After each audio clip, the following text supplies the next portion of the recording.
Thank you for listening to the Matt's Movie Reviews podcast, available on iTunes, Spotify, Podbean, and Stitcher. Also, please follow Matt's Movie Reviews on Facebook, YouTube, Parler, and Instagram. And of course, be sure to visit www.mattsmoviereviews.net for the latest reviews, top 10 lists, and more. Now, on to the show.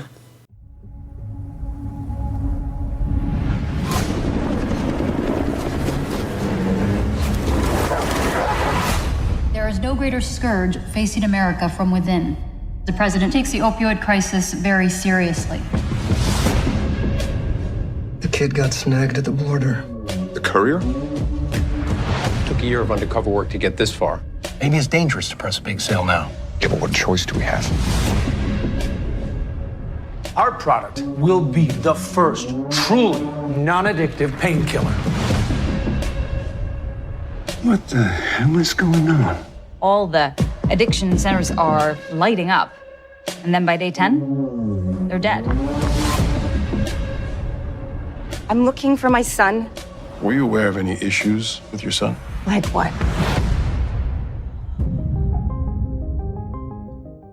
Hello and welcome to the Matt's Movie Reviews podcast. I am your host, Matthew Pejkovic, and this is episode number 336. Out now in Australian cinemas and available on digital in the US is Crisis, a crime drama that delves into the far-reaching impact of the opioid epidemic, exemplified through three stories involving law enforcement, the pharmaceutical industry, and the lives of everyday Americans. A character-driven story, masterfully crafted and performed, Crisis is a timely and important movie, and I'm happy to say that joining me now is the writer and director of Crisis, Nicholas Jarecki. Nicholas, I thank you very much for your time today. Oh, Matt, it's a pleasure to be here. And I have to say two things I don't even know how to process.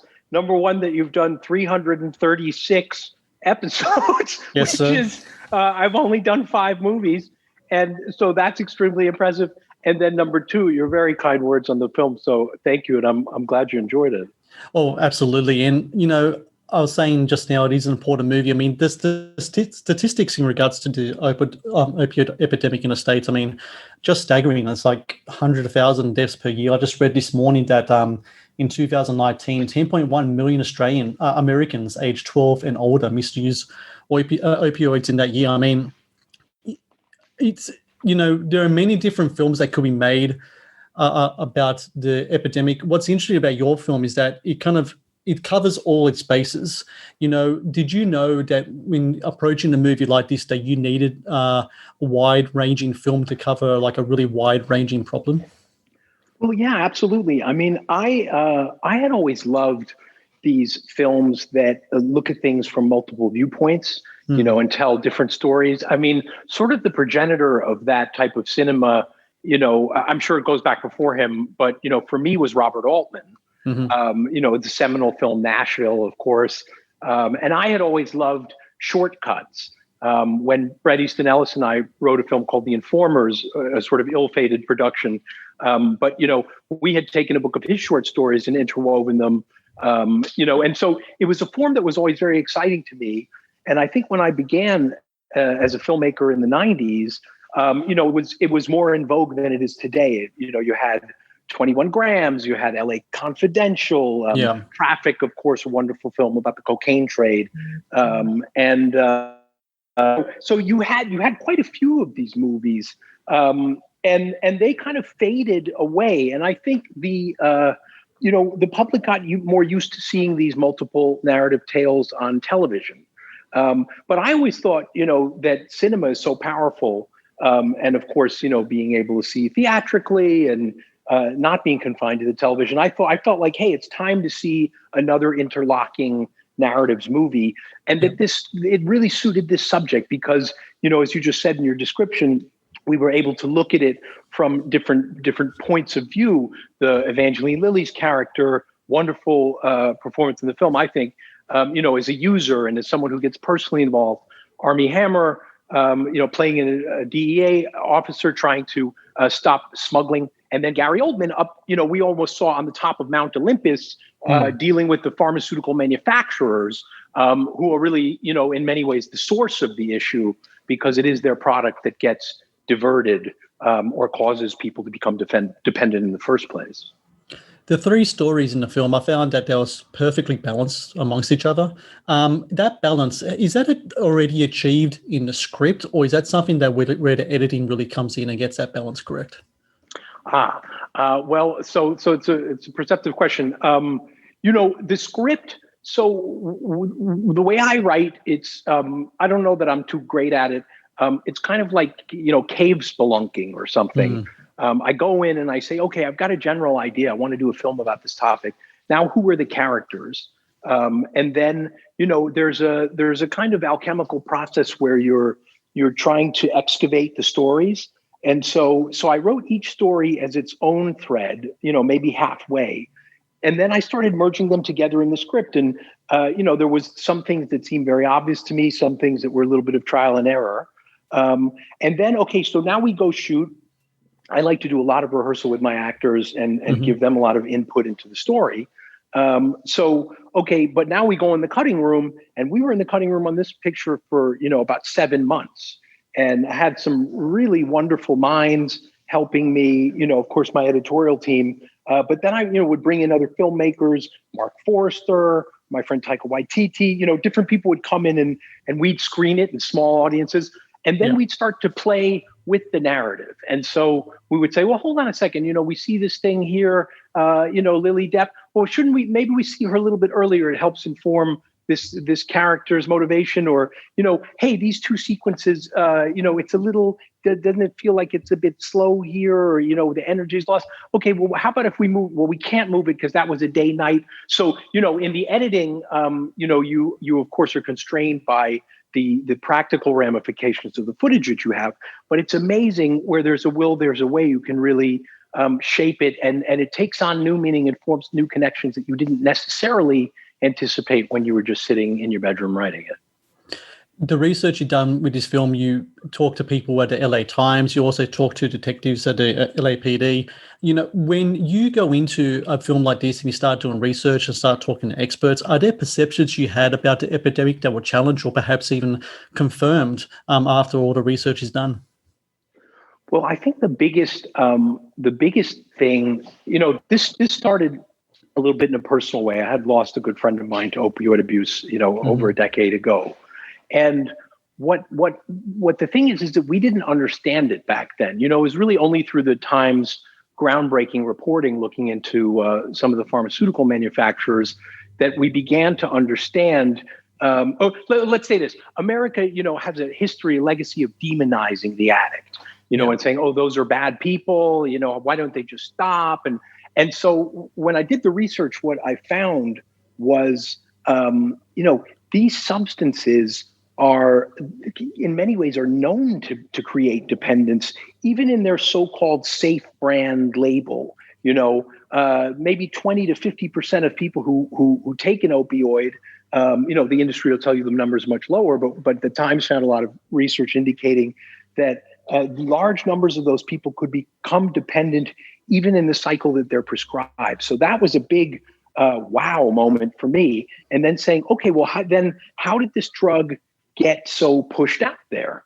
And that's when we found a lot of, understanding that there was a great marketing effort to suggest that these pills were very safe and that they should be used, to cure the common headache or whatever, when in fact, the medical industry had controlled this for so many years. I mean, they were giving morphine to dying soldiers on the battlefield in the Civil War. That wasn't causing millions of deaths until the last 10 or 15 years, when all of a sudden there was a massive overprescribing.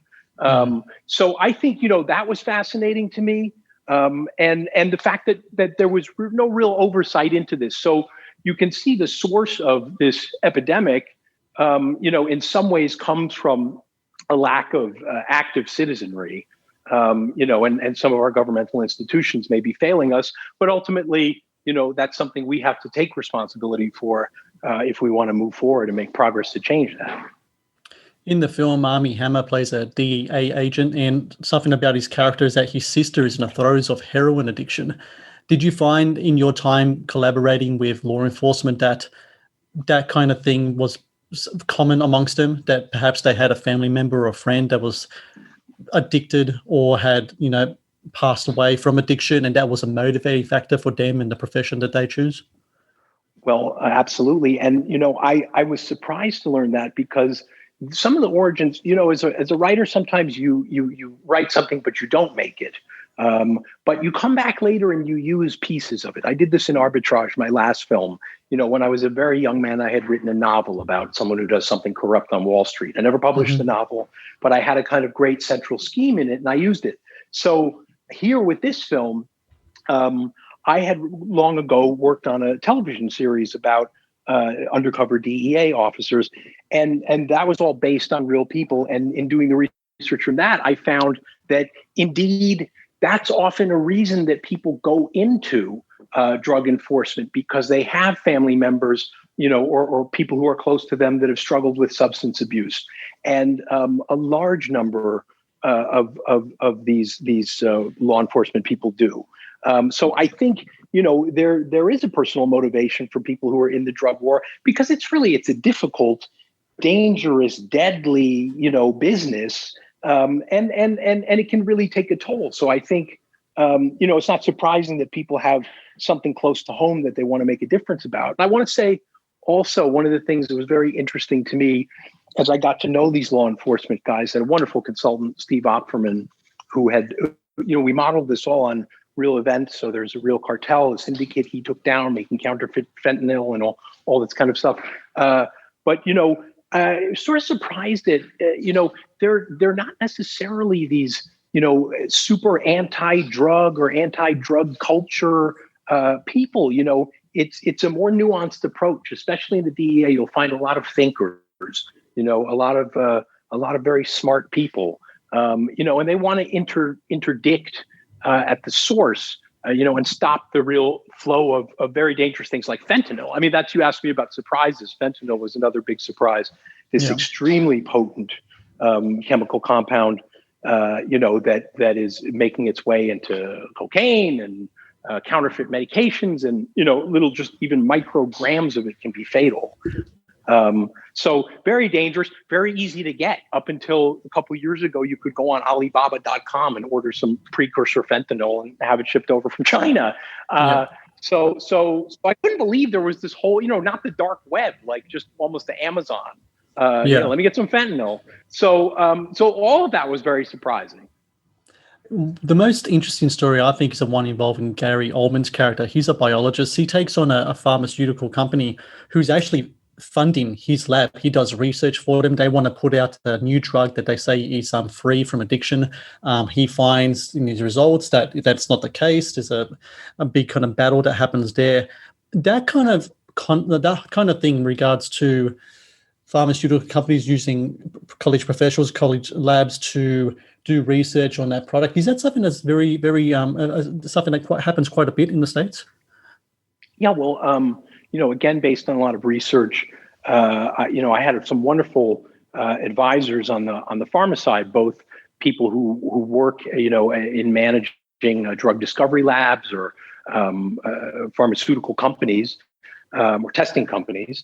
And then one of my producers, in fact, is a biotech entrepreneur who had sold a biotech company. So I had a lot of good minds around me. And as I was doing the research, what I found was, the patent royalties in America are very valuable, right? You come up with some type of drug or something, you can have 20 years of income from it.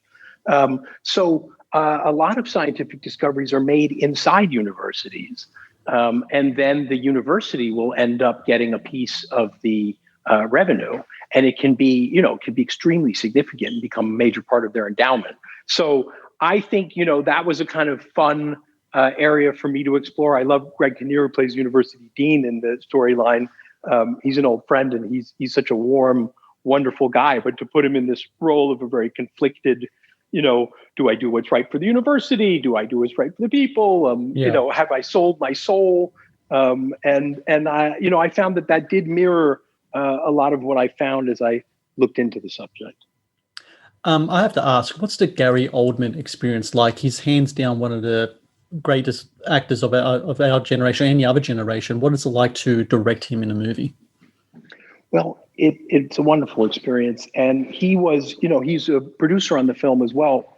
He was the first person I went to with the script. I had met him right around the time of Darkest Hour, and we were talking about another project. And I wrote this as the topic took on more urgency in the media, and also for me personally, I continued to have people who got impacted by opioids. And so I brought it to him, and right away, he jumped in and he was like, I know about this, I know about this world. I know about addiction. I think this is a very worthy thing, and I think we got to do it fast. So let me jump on board, and I'll help you make the film as well. Help you get the money. You can get other actors. And so he was a great pillar of support that way. Richard Gere had been very similarly effective and helpful when we were doing Arbitrage. So sometimes you meet these people who are really just kind of champions of something and help you get it together. From a performance side as an actor, I have to say it's almost like what I imagine driving a Ferrari. He's so responsive to direction and to being able to modulate a performance. He has these classical theater-like capabilities where you can give him an intention. You say, okay, confront. I want you to confront Greg. Okay, now can you confront, but in the middle, withdraw, and then boom, it's like cornering on rails. He can just move. Yep, got it. Okay, let's do that. Okay, Nick, what if we did, and add in these layers. And so it was really exciting to just be witness to that. And it's like you're conducting a Stradivarius player. So very exciting.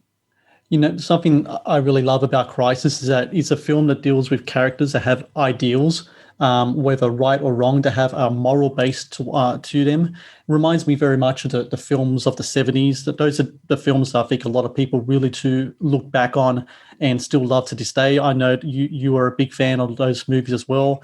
And, once upon a time, the films like Serpico or The President's Men, I guess you could have described a day where the original superhero movies, because we're talking about characters that are standing up against something that's important to them, that's often up against giants of, say, industry or systematic giants. And I think it's a film that really reflects that. Those films from the 70s, that the films that really to this day still really inspire you in a way that you write and construct your movies? Absolutely. I think you saw, Hollywood's always had an interesting relationship with dysfunctional systems. And I think, before we were, of course, affected by the production code, I think 1934 and 1935. Up until that time, film had been a little bit lawless and a little bit lurid. And you have some amazing pictures from that period, specifically women's pictures. Yeah. Betty Davis, there's one where she plays a woman, an abused woman who heads to the big city to climb the corporate ladder, and there's nothing she'll not do. And so these were very exciting, dynamic adult themes, characters who were very rough around the edges and who were usually fighting during the Depression, some type of a very corrupt system. Then you had the Catholic Church and the censorship board. I think Breen was the censor. And they came in and they said, no, we're not okay with this. We're going to have to dial back. We have to have more conventional morality. And so then you got restrictions, but filmmakers would always figure out, how do I kind of imply or suggest? 1968, I think, was the end of the code.